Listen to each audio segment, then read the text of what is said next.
আল্লাহ পাক আজকে আপনাকে হয়তো 1 কোটি টাকা দিয়েছেন, কালকে আল্লাহ না করুক 1000 টাকার জন্য মানুষের কাছে হাত পাততে বাধ্য করতে পারেন আল্লাহ পাক। এমনও কিন্তু দিন আসতে পারে, দিন সবসময় সমান থাকে না। আজকে আপনার কাছে 1 কোটি টাকা আছে, কিছু মনে হচ্ছে না, কালকে কে জানে আল্লাহ না করুক যে 1000 টাকা কারো কাছে চাইতে হচ্ছে, 1000 টাকার জন্য ঠকে গেছেন, হতে পারে না?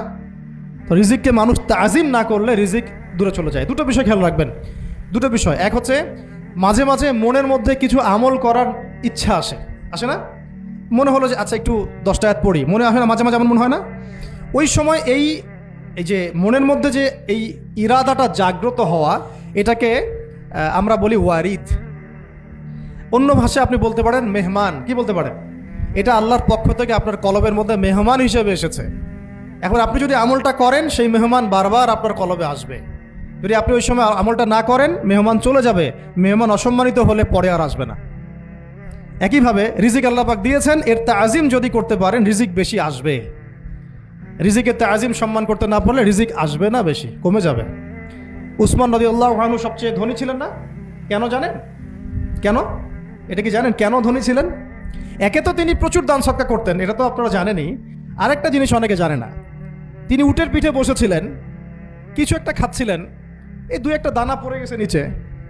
উটের পিঠ থেকে নেমেছেন, নেমে সেই দানা উঠিয়েছেন, পরিষ্কার করেছেন, ধুয়েছেন, আবার খেয়েছেন।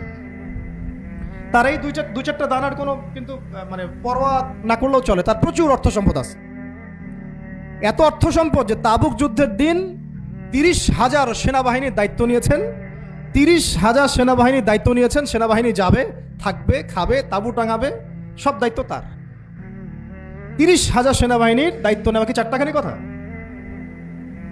তো এই সাহাবী এই কয়েকটা খাবারের দানা উঠিয়ে খেলেন। নবী সাল্লাল্লাহু আলাইহি ওয়াসাল্লাম বলেছিলেন যে তোমাকে আল্লাহ পাক রিজিক বাড়িয়ে দিবে না কেন? তুমি রিজিকের যে তাজিম, যে সম্মান তুমি করো, এর বদৌলতে আল্লাহ পাক তোমাকে বেহিসাব রিজিক দিবেন। দুইটা বিষয় খেয়াল রাখবো। আমলের মেহমান হৃদয়ের মধ্যে আসলে তাকে ফিরায় না দেওয়া, তাহলে সেই মেহমান কিন্তু আর আসবে না। মেহমানকে মূল্যায়ন করলে মেহমান বারবার আসবে ইনশাআল্লাহ। আর রিজিকের তাজিম না করলে রিজিক কিন্তু আপনার ঘরে বেশি বেশি আসবে না। এমনি তো হারামের যুগ, এমনি সুদের যুগ, এমনি ঘুষের যুগ। অলমোস্ট এভরি ফ্যামিলি সুদখোর এখন, অলমোস্ট এভরি ফ্যামিলি। মেয়েরা স্পেশালি যারা শাশুড়ি টাইপের, আপনার মাইন্ড